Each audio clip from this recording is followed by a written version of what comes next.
Radio, founder of Kick-Ass Women. Join Jo over the next hour as she shares stories and conversations that are both inspiring and empowering. Having spent over 30 years in the corporate sector, Jo Sainsbury kicked off her heels and became a coal train driver working in the rail and mining industry. It has been her goal ever since to empower and support women who are considering a career change into an industry role, making the transition as smooth as possible. Jo is a walking, talking success story of how taking the plunge into industry can open up a world of opportunity. And you can do it too. If you're a woman working in industry or considering a career change, this is the radio station for you. Let's get into this episode of Kick-Ass Radio. Hi there, Glow Getters. Merry Christmas to one and all. It's Christmas Eve here in Australia. Welcome to the Kick-Ass Radio Show. Hope you've had a great week leading up to the suspense of Christmas and, yes, the imminent arrival of that big fat man Santa on Christmas morning. I hope you're all enjoying the day or looking forward to the day respectively with your family, friends and loved ones, wherever you can. Now, our thoughts to all those who are constricted due to COVID-19 still, yet again, 12 months later, and our heartfelt Christmas wish, hugs and kisses to you all.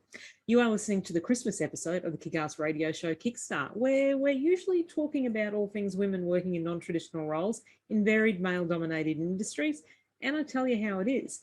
Today is episode 63, and we're rounding down to the end of the year, and we're about to overindulge in Christmas cheer and fare and inching our way closer to the lounge for that afternoon nana nap and recharging, ready for the next sitting. So today I thought I'd revisit my Facebook diet chat we had last year, but expand on that. I think we need to do a digital detox. Let's talk about reducing your social media over the holiday period. Let's have some social media go on a summer holiday, along with my sidekick here who wants to take front and center stage. I think she does, yeah, as always.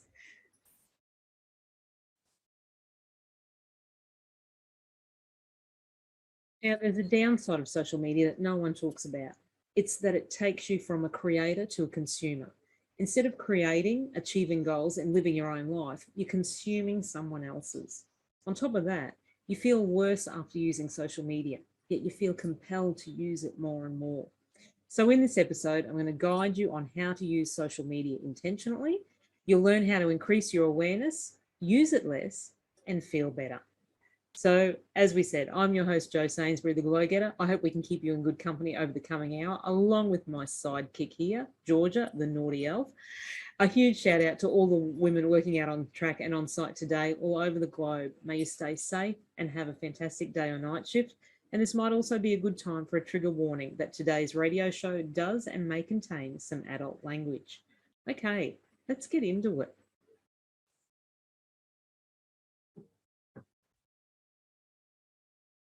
Detox, skincare detox, digital detox. I'm going to have to get back to you on that one. The other day, I was at dinner with a wise friend who also just happens to be a nurse, and I confided that I've been having some issues with insomnia lately. Should that be a post? We talked about the detrimental effects of our screen time on our sleep patterns, and she asked me how long it had been since I'd actually detoxed from all my devices for at least a couple of days. After thinking about it for a few minutes, I realised that the last time I turned off my phone for more than a few hours was, well, I couldn't even remember or pinpoint the time. I couldn't believe it, and it got me wondering if I'm long overdue for a break. I've gotten so used to having instant info at my fingertips at all times that answering pings from incoming emails, scrolling through my Instagram feed, and being constantly on call are behaviours that have become second nature.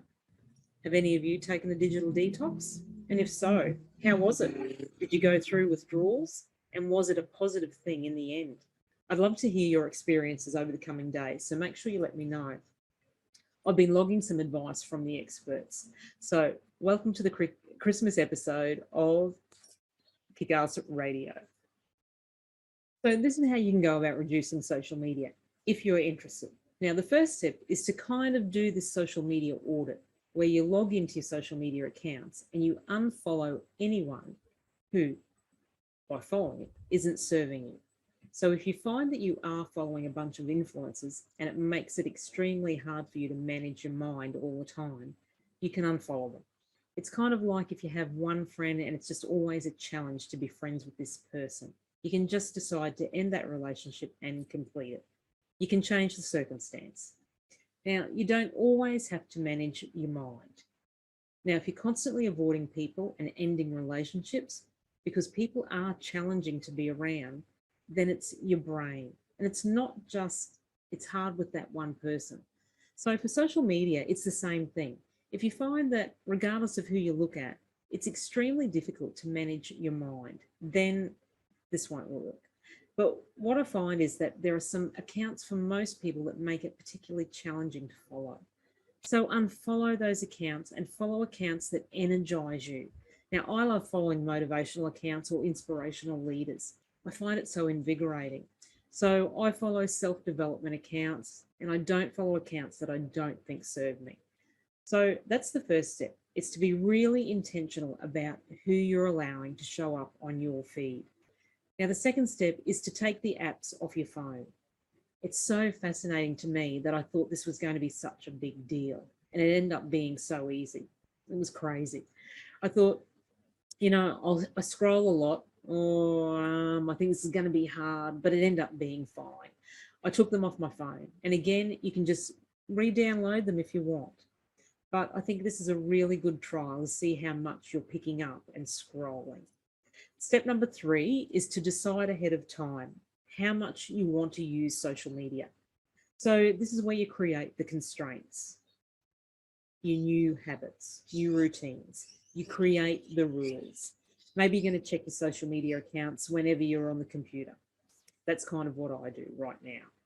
Now, I have a social media assistant who helps me post the content that I create. So all of the content and the words, those come from me, but she helps me post them at certain times. So you can decide ahead of time how often you want to check it or use it. Maybe it's every morning, when you're having your morning coffee, or it's at 8 a.m. after you've had your morning coffee. You might check it for 30 minutes, or maybe it's at noon for 15 minutes, or maybe it's only on the weekends and you're only going to do it on your computer. That's the rule you set. And on the weekends, you're going to do it twice a day at 10 a.m. and 7 p.m. Whatever the case is, you decide ahead of time what your rules are going to be. Now, I really recommend not making them complicated though, because then you'll forget and it will take up more mental space than you want. Now, step number 4 is to follow your schedule. So you follow through. It's pretty easy to take the apps off your phone. And it's actually pretty easy to come up with a schedule for how you want to use it. Now, the harder part is following through, especially when you are creating this as a new habit. So right now you might be in the habit of, every time you take a break or you do something else, you check your phone and you just start scrolling. So the following through is that new habit. You're not going to pick up your phone and scroll. You're going to have the urge to, but you're not going to do it. Step number 5 is to allow the urge. It's to notice it, and it's to breathe it in, to acknowledge it. And part of this isn't just, in your day-to-day, in the habit of it, but also when you're feeling a little bit down.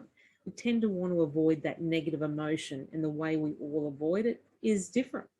Some of us might pour a glass of wine. Some of us might go, pig out on the leftover Christmas trifle or the rumbles. And some of us might just sit there and binge Netflix and scroll social media until we feel better for hours on end. Never actually feeling better, right? There's that. That's the downside to it. Even if it feels better in the moment, the problem is it's still there. The negative emotion comes back the next day. So if you can have awareness of this and allow the urge, you've already won. Okay, and remind yourself, all right, this is just a feeling. This is just the desire to give in. This is okay, and I can feel this. Okay, let's hear from one of the show's sponsors, and we'll be right back to continue on with our digital detox. Hi Glow Getters, we're Brenjo's Earth Moving, a professional earth moving business specialising in a range of infrastructure works across a variety of industries, located in Mackay, Queensland. Here at Brenjo's, we're a family-owned company backed by an incredible team. We've seen firsthand the incredible benefits that come from promoting and supporting a diverse workplace. We're so proud to be sponsoring Kick-Ass Radio and Kick-Ass Women's Mission to support women entering into non-traditional roles and careers. Okay, so the steps again are to unfollow the accounts that are particularly difficult for you and to follow those that energize you. Step 2 is to take the apps off your phone. Step 3 is to create a schedule and decide that ahead of time. Step 4 is to follow the schedule, to follow through. And step 5 is to allow the urge, because normally what happens is you have the urge and then you tell yourself a story like, oh, it's just this one time. It'll be fine. I won't be long. What I want you to do is say, no, I decided ahead of time. I'm going to be accountable to myself. And if I want to change the rules, I can, but it's not going to be in this moment. It's like deciding you're not going to eat the hot chips. You follow through, and then you can plan it again next time, ahead of time, so that you're not giving into your primitive brain in the moment that just wants that dopamine hit, that pleasure right away. If you're not ready to reduce it in this way, I remember I had some hesitations about it, but it's so interesting because the upside has been so great for me that I look forward to reducing it even more. And my hesitation was having a business and I want to connect with all of you. And how can I do that if I'm not on there? But what I found is that a lot of mine was consuming. It wasn't the producing.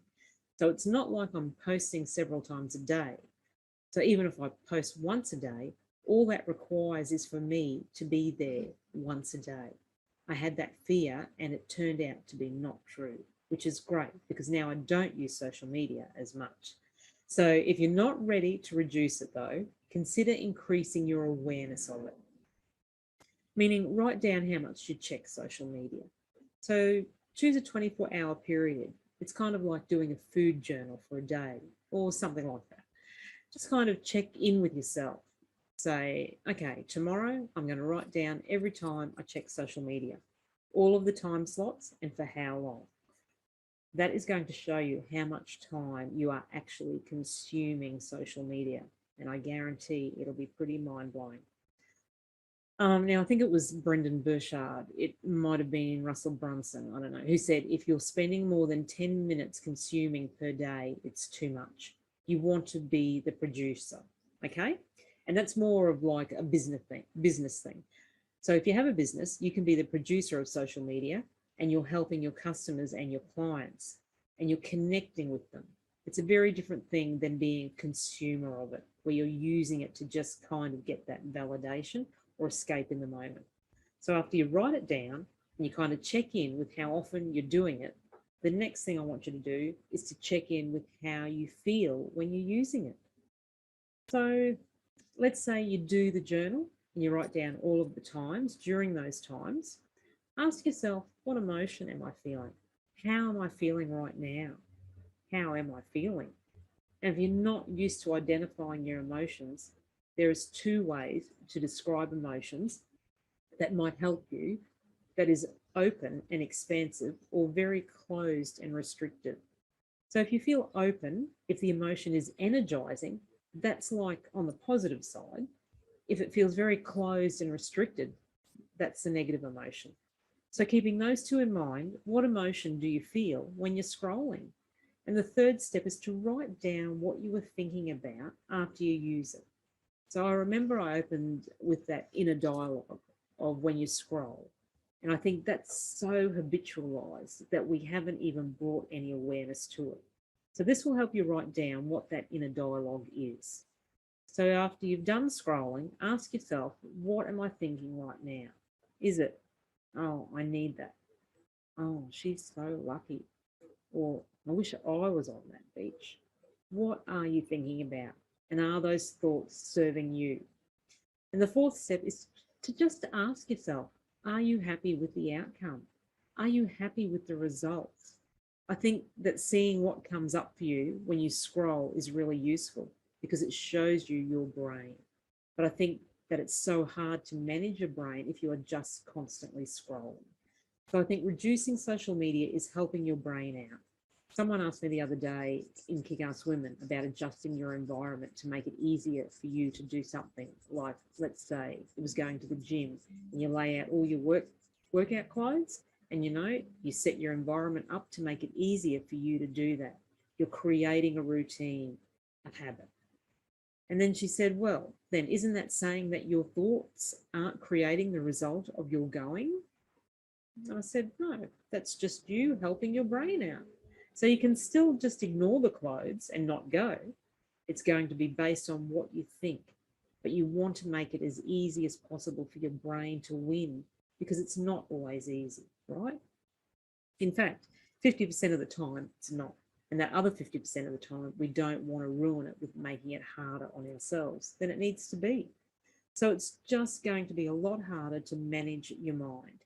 If you're constantly scrolling, if you're constantly concerned with other people, what they think, looking for validation from them, wanting that dopamine hit from your social media, all of it just makes it harder for your brain to think on purpose.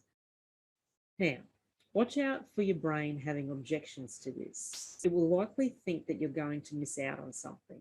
If you reduce your social media, it will likely tell you something like, oh, my scroll, isn't that a big deal? Oh, it's that little joy I find in the day. But I just want to challenge you as a coach and a mentor and a friend that it's a good idea to test this out. Even if it's not something that you keep, give it a try and see what comes up for you.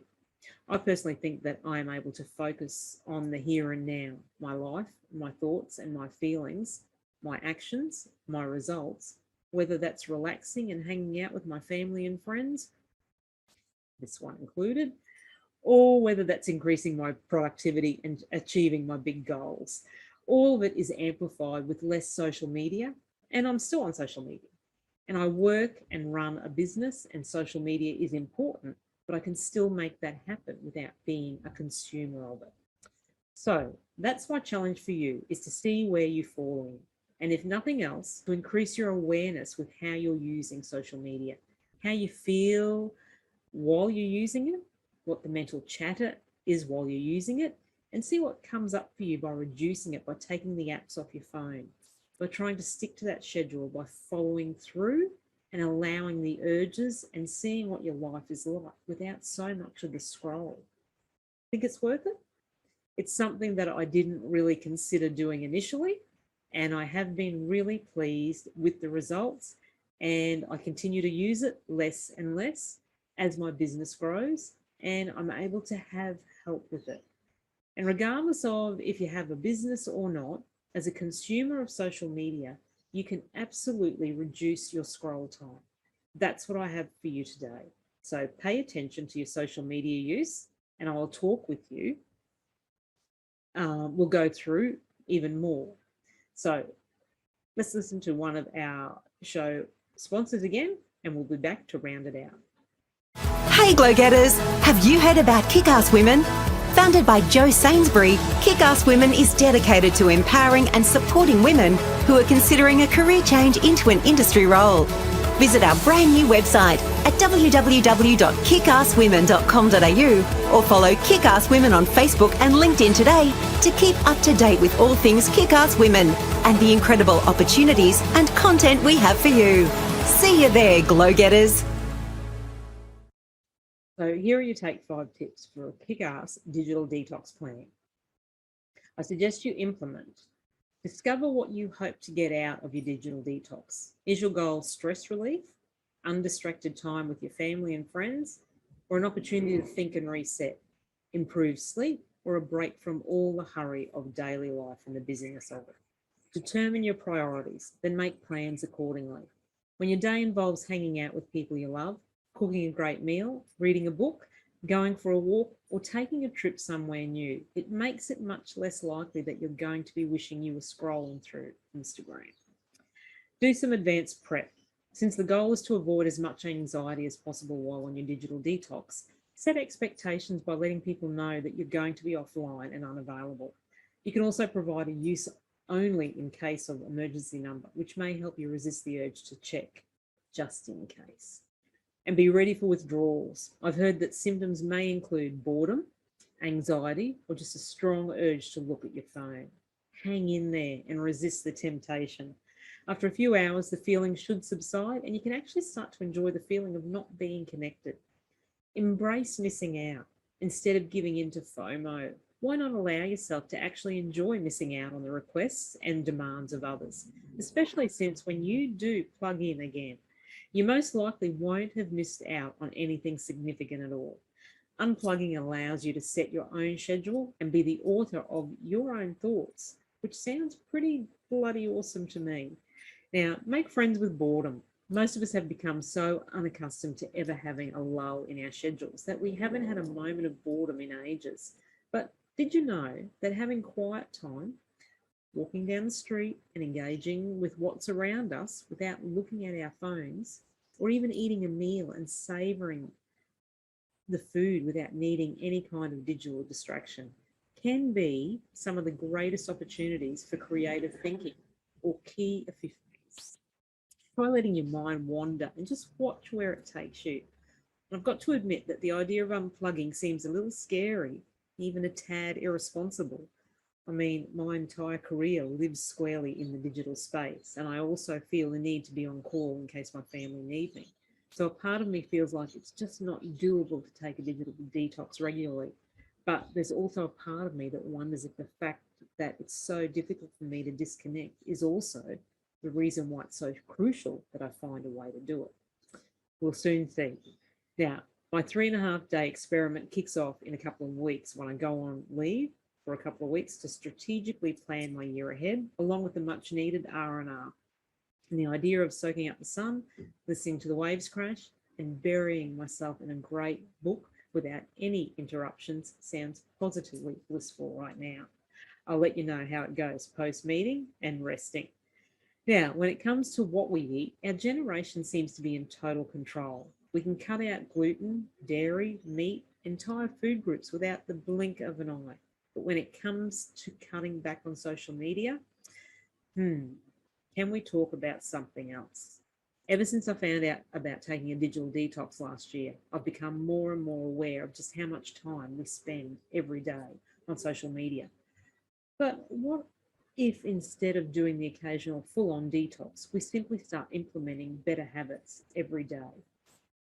Now, I've been experimenting with this for a while, and my biggest discovery has been this. You can learn to spend less time on social media without actually experiencing any less of it. The secret is to view it more efficiently.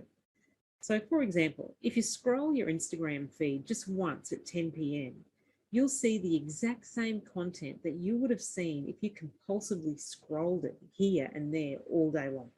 But the 10 p.m. check-in took you 5 minutes, and the sporadic all-day check-ins took you a total of 20. Not to mention that they distracted you from the world and the people in your job around you. Now, the idea behind my diet isn't that social media is bad. Hey, we're bloggers. But instead that we should be mindful about how and when we consume it. So I hope you gain some insight out of my social media diet that you can actually stick to, and say hello to having more focused time throughout your day. Put your purse in the back seat of the car. We've all done it, and by it, I mean killing time at a red light, scrolling through our feed, not to mention that it can cost you a shitload of money now with the blue heelers, police. It's a bad habit, and not just because it's seriously dangerous. Kick the habit by placing your bag in the back seat of the car, out of reach. You can use your commute time more wisely by tuning into a great podcast, like Kick-Ass Radio, or listening to a new album. Never put your phone on the dinner table. So let's go ahead and make it official. It's just plain uncivilized to leave your phone resting on the dinner table when you're eating with other people. If there was ever a time you shouldn't be playing around on social media, it's when you're face to face with someone sharing a meal. Make it a rule and stick to it. Stop posting in real time. Bloggers have known the secret for a long time. It's usually not efficient or even necessary to post in real time. Take all the pics you want, but save the editing, captioning, posting process for later when you can sit down and focus on that task by yourself. Enjoy the moment you're in. Designate 2 social media check-in times per day. For me, I like to use the early morning for my outgoing social media. That's the time I typically edit, caption, and post images from the day before. I use the time right after work around 6 p.m. for incoming social media. That's when I catch up on my feed, respond to comments and messages, etc. So my 6 p.m. check-in is a treat after a hard day's work. Unfollow accounts that aren't truly inspiring to you at all. Following fewer accounts will naturally cut down on your social media time. And if you take your editing seriously, it can actually increase the value of the time that you do spend on social media. So ask yourself, do you really need to know what Kaya Gerber ate for breakfast today or Kim Kardashian? Only you can answer that. Plan a trip somewhere without Wi-Fi. Okay, so this is definitely the most fun step of the diet. Plan a trip somewhere off the grid. Maybe it's a weekend camping trip or a visit to a local beach, or just a trip where you keep your phone in airplane mode the whole time. Take as many pics as you want, and you can share them all on social media once you get back. You'll be surprised at how light it feels. With nothing to check in on, you can totally check out. Okay then, Glow Getters, that's it for today's show. But I would like to leave on this note. So I would like to take this opportunity to thank you for the year of 2021, for bringing an abundant amount of joy and success to me personally, and for bringing us, you and me, together to celebrate a constellation of women, female leaders, business owners, entrepreneurs from around Australia and the wider world who have all glowed bright at giving a big push for women to be granted equal and full voice, participation and leadership everywhere and in every aspect, and for raising continued awareness that we need the essential role of women of courage, ingenuity, vision and achievement to realise the power of unity and women's empowerment cause, that women do and can make a difference, not just a small difference, but a big and critical one. We all have different experiences, different priorities, different struggles, different triumphs, and of course, differences of opinion. But I passionately believe that if we listen to each other and seek to understand, we can learn so much more from each other. I hope we all have a greater understanding of the fact that our collective glow or light shines brightest when we celebrate each other, support each other, and lift each other up. We have all become incredible role models for our respective industries, sectors, states, countries, women and girls, and serve as inspiration across regions and generations. We are all women who have broken glass, brass, steel, many types of ceilings, and who have pushed the frontiers of women's leadership and entrepreneurship, and have paved a smoother path for other women and girls to follow in our footsteps and become future leaders, researchers, adventurers, and entrepreneurs. You are the women whose voices are heard when it comes to local, national, and international women's empowerment and development. Ladies, you may agree with me that while we've made some important strides, our work is far from finished. And that is why we all need to keep on working towards a better day for women and girls. And yet this mission of gender equality and diversity and inclusion needs constant nourishing, nurturing, and multi-stakeholder engagement and active support, both moral and material, and we can count on each other to be champions in this effort. So thank you all for being my inspiration, role models, mentors, and for your commitment and your passion. I am truly honoured and humbled and forever grateful to have had the opportunities to stand beside and amongst you all. This is my most heartfelt thank you to one and all that have supported myself and Kick-Ass Women over the past year and who continue to support me. I am most truly and graciously thankful for the opportunities that have been presented to me and of all the new, amazing and inspirational connections I have made throughout the year. Well, that's it, guys. I do hope you have found the information on our digital detox helpful and valuable, and it gives you something to action over the holiday period. Have a beautiful festive season. Thank you for sharing your time with me and supporting the Kick-Ass Radio Show. Wishing you a wonderful year ahead. But watch out, because we've still got a guest on next week's radio show, and that is the wonderful Wendy Marquini. So have a wonderful and Merry Christmas. And if you plan on drinking too much at the work party, make sure you are wearing sensible knickers, just in case you end up dancing on the bar or the table. As always, I really appreciate you guys giving me your time to listen to this radio show. You can find more information on the episode in the show notes or on my social media pages. As I said, be sure to tune in again next week where we have Wendy Marquini seeing us into the new year. Reach out to me and follow me on social media or send me an email at jody@kickasswomen.com.au. Well, that's it. It's not goodbye, it's see you later. Stay safe, take care, and keep in touch. Poscoms.